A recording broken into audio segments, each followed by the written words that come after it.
Boy, there were so many exciting clinical trials presented at the conference, and ones that are planned coming out of large WM networks. So I'm going to give a plug right now to something called WMNet here in the United States, which is led by Dr. Castillo in Boston, and is rounding up several centers around the country who have a keen interest in treating patients with WM, designing novel clinical trials for treating these patients.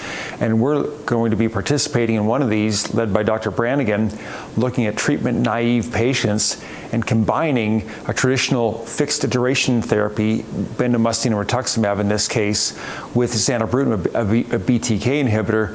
But the BTK inhibitor in this study, instead of being given until progression or indefinitely, will be curtailed after 15 months. We saw data from the Chinese looking at a similar approach, and also data from the Canadians looking at a similar approach, and I'm really excited about this trial.